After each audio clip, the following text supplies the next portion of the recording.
Sir, subong may ikaapat na no kabeses nga nagsaka ang presyo sang petrolyo. Ang YBL ba sir, may magsaka ba sang pamasahe apisar pa wala pa may ginpagwa no nga bag-o nga ang LFTRB nga bag-o nga pagsaka sa pamasahe, may gadugang ba kamo sir sa inyong biyahe? Actually pa mo na siya ang naging problema no sa aton nga company no.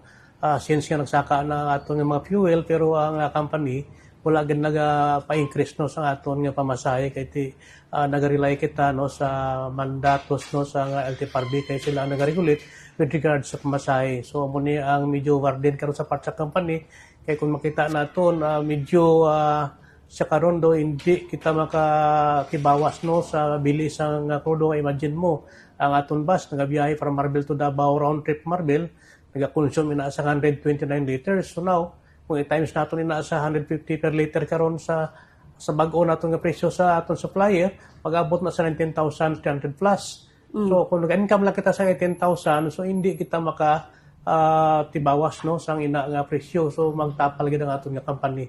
So muna sa naging problema naton sa karon na ma'am.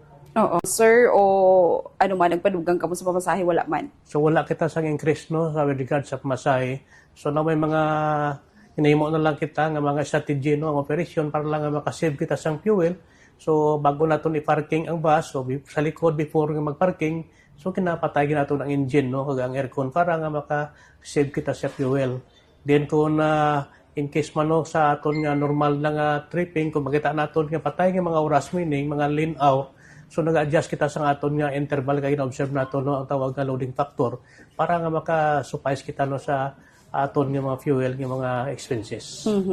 Sir, ano ba may pagbag-o ba? For example, sir, nagapark ang yellow bus sa terminal, kinahanglan bang punon gid siya agud hindi ka mo malugi o nagalakat mangyapon ang bus service hindi puno? So aton nga strategy nga ginahimo no, so meaning sa sila ko nakakina during the lean hour ng patay nga oras, so nag-adjust na sa aton nga interval no. Kung sa una nag-maintain kita sa 15 minutes, subong maximum kita sa 40 minutes no. Pasayro ko sa wala, so obligado kita gid nga mag-trip no. Kay ti normal may mga pasayro man in between along the line nga kinahanglan naton gid nga i-pick up sila no para ma-servisyohan naton sila.